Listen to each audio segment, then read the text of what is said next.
Viewer discretion is strongly advised. The following is for educational and entertainment purposes only. This is the verbatim federal courtroom testimony of the Sean Diddy Combs trial, as reported by Inner City Press. The courtroom wasn't ready for what happened next.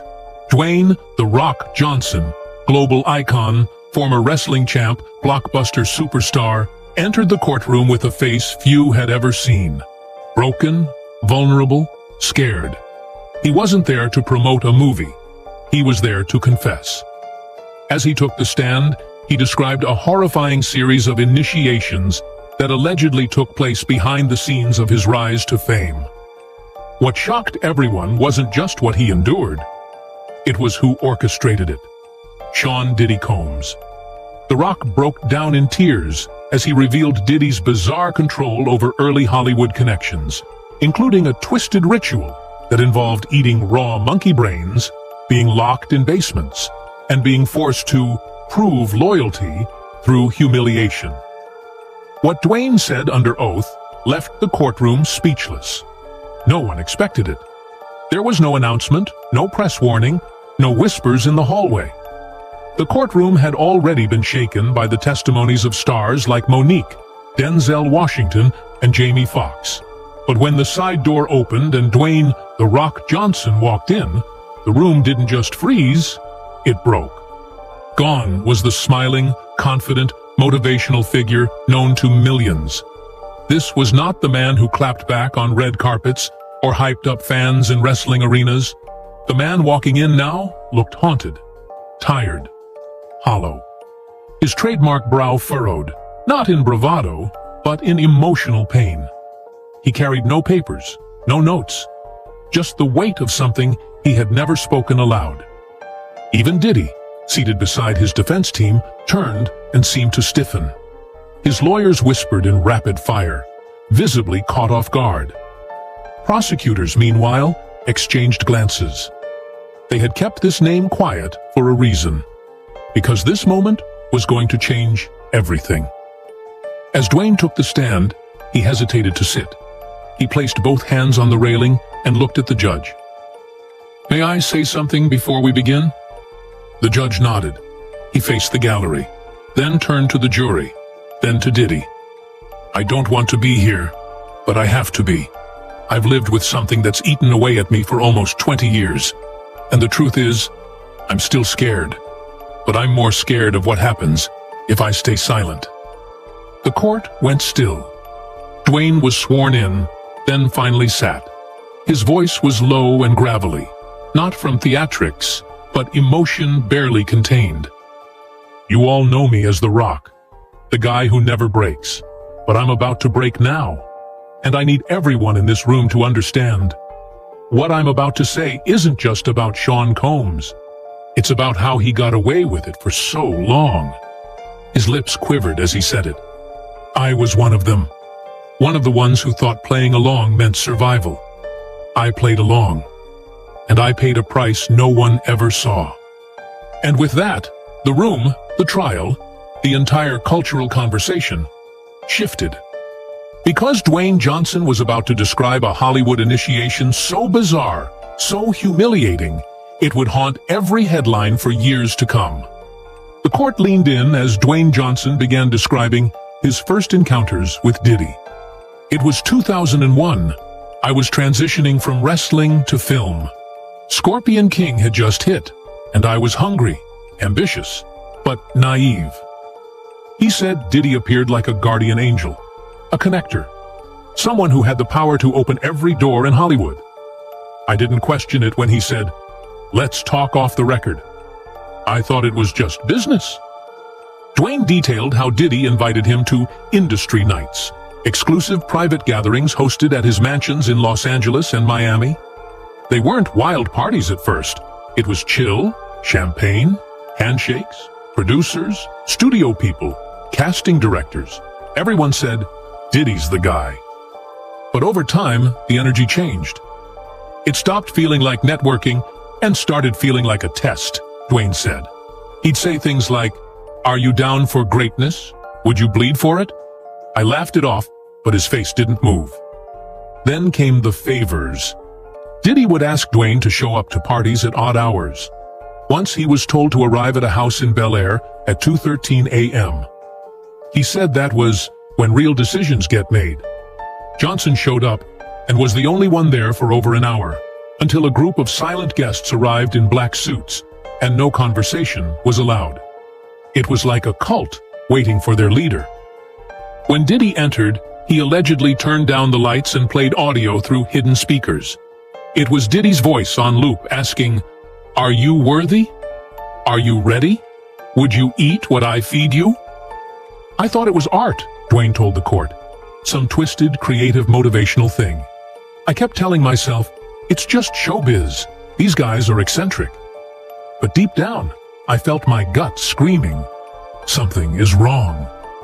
Then came the first test. Diddy asked Dwayne to meet. If you're enjoying this story, kindly do us a favor and subscribe to our channel. It is free and won't cost anything, but it means the world to us. We're just a small channel trying to grow. Thank you, and back to the video. Meet him alone at an undisclosed location outside LA. I wanted to say no, but my publicist said, "This could be the meeting that changes your life." Dwayne looked straight at the jury. Turns out, he was right. It changed everything. Just not how I thought. The moment Dwayne Johnson uttered the words, "monkey brains," the courtroom's energy shifted from stunned to horrified. He took a long pause before speaking. This is the part I've never said out loud. Not to my wife, not to my friends, not even to my therapist. He described being driven blindfolded to a private residence on the outskirts of Los Angeles. I asked the driver where we were. He didn't answer. He just turned up the music. When they arrived, he was escorted by two men into a dark, candlelit room where the walls were draped in black cloth. The only light came from floor-level lanterns glowing red. Seated around a low table were 5 men in suits, all silent. And at the head of the table, Diddy, laughing, calm, holding a crystal goblet filled with something Dwayne said looked like oil. Then came the tray. It was brought out by a man in a white robe. They didn't announce it, just placed it in front of me and uncovered it. It was a steel plate.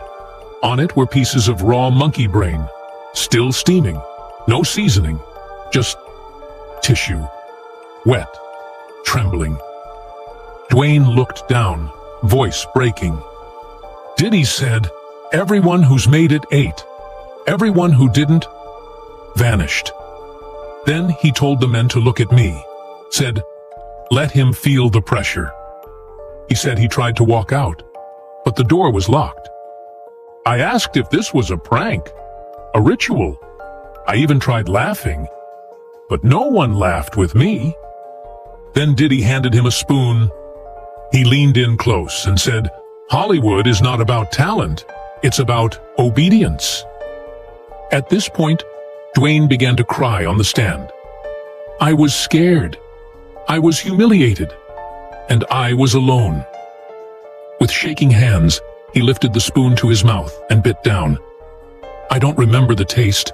I just remember the sound, the room laughing, the chewing, and then silence. He sat at that table for 30 minutes while they watched him finish the ritual. When it was over, Diddy reportedly stood up and clapped. "Welcome to level 2, he said. Dwayne looked at the jury again. I walked out of there feeling like a part of me had died. Not because of what I ate, but because of what I gave up to eat it. The courtroom was silent, because this wasn't just a story of abuse. It was a man revealing how far people are pushed when silence is the price of success. Dwayne Johnson's voice became steadier as he explained what came after the disturbing ritual.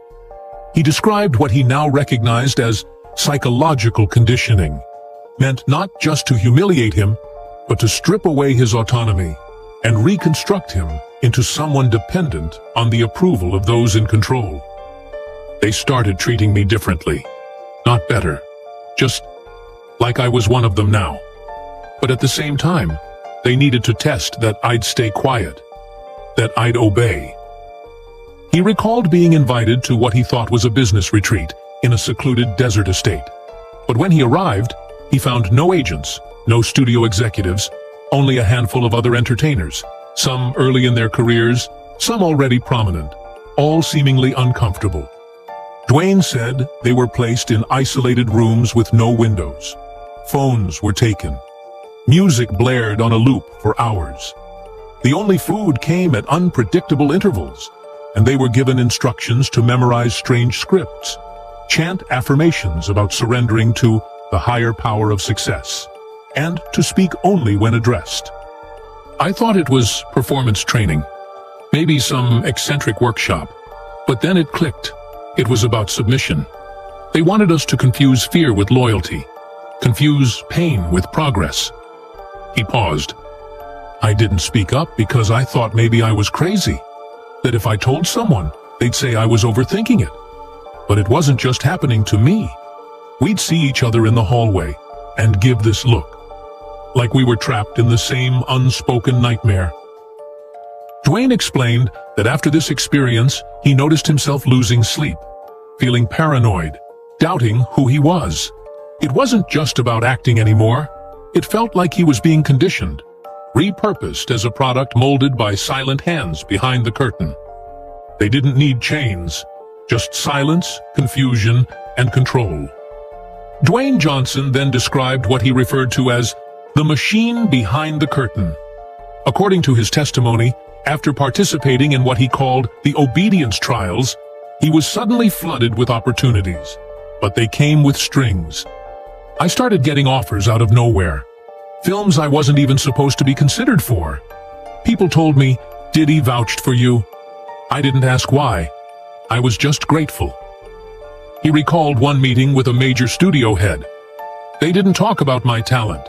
They said, "We hear you're someone who plays the game." That's all that mattered. When Dwayne questioned certain contract terms or requested changes, he was often warned that his options could vanish if he didn't stay on good terms with certain people.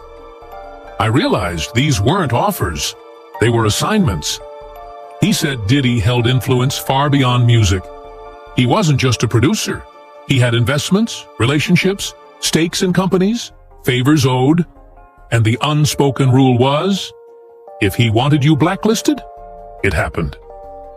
Dwayne said he once declined an invite to an after-hours gathering and, the following week, his agent called to say a major studio pulled his name from a project at the last minute. That's when I knew. Silence wasn't just expected. It was mandatory. Even the people around him were cautious. My managers, my lawyers, they all knew where the lines were. Nobody wanted to speak his name unless it was with praise. He began to feel like a puppet, one whose strings were pulled not just by studios, but by invisible alliances held together by fear, favors, and secrets. You learn very quickly that the people who control access in Hollywood don't do it out in the open. It's done through whispers, favors, and debts. With a visible heaviness in his voice, Dwayne Johnson described the moment when he saw too much, when he decided he could no longer remain part of the circle he had been reluctantly ushered into. He recalled a private event at a luxury estate in the Hollywood Hills. He had been invited under the pretense of a private screening and industry networking night. But when I got there, I knew right away it wasn't that.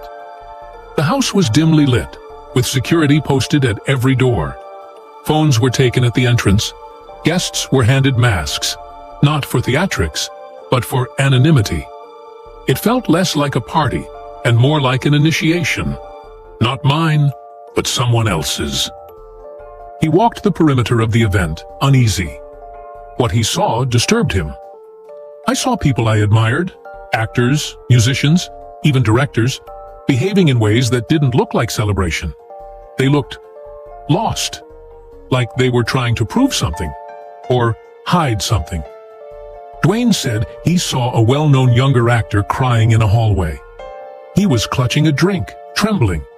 When I asked if he was okay, he said, "They told me this is what it takes."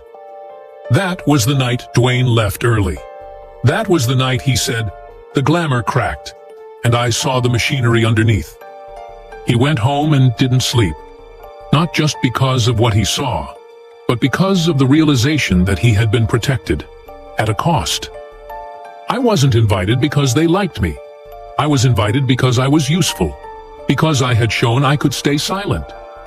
He choked up as he added, "But seeing that young man, it made me remember who I was before all this, before the fear, before the shame." He looked at the judge and said, "That was the night I decided. If anyone ever asked me what I saw, I wouldn't lie." And now, on the witness stand, he kept that promise. As Dwayne Johnson sat on the stand, the courtroom remained painfully still. Every eye was locked on him, not because of his fame, but because of his truth. He took a breath and looked straight ahead. "People ask why we stay silent," he said. "Why actors, musicians, athletes, people with platforms don't speak up when we see things that aren't right." He looked down and sighed. "I'll tell you why. Because it's terrifying."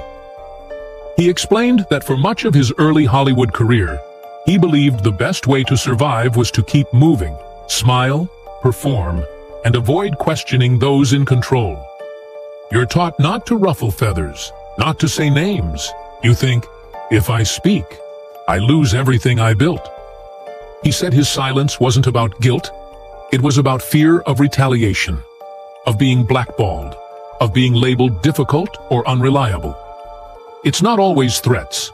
Sometimes it's just watching someone disappear, watching roles dry up, calls stop, contracts vanish.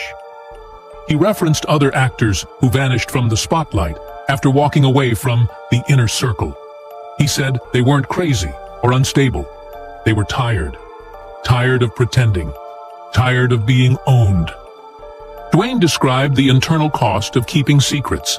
He said it made him anxious, isolated, unsure of who to trust.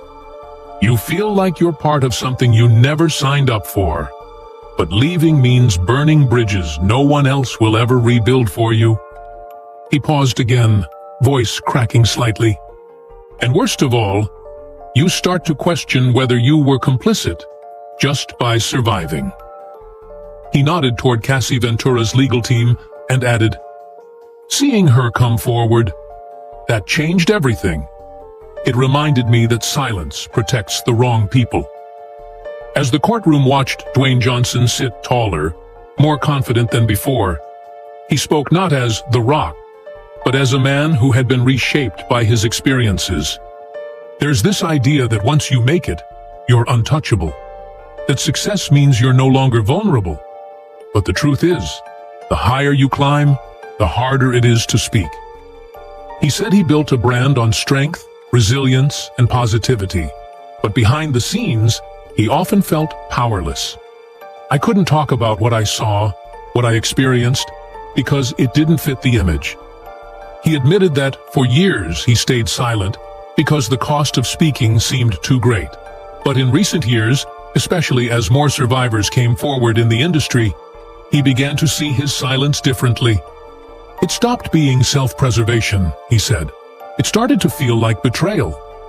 He recalled a young fan once telling him, "You're the guy who never quits." And that sentence stuck with him, because, in some ways, he had quit. Quit on his younger self, his principles, and those who were still trapped in systems of power they didn't choose. Dwayne wiped away a tear. "I'm not testifying to cancel someone. I'm here because I've been silent long enough, and I don't want anyone who looks up to me to think silence is strength." He said this wasn't about blame. It was about accountability. "And I want people in power to know, we see you now.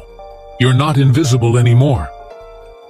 The courtroom grew tense as Dwayne Johnson turned to face Sean "Diddy" Combs directly. "I want to say this to you, man to man," he began, "because I've carried it for too long."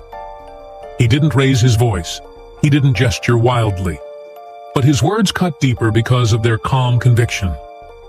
"You made me believe I had to sacrifice myself to succeed, that I had to surrender my integrity just to be allowed in the room, and I believed it.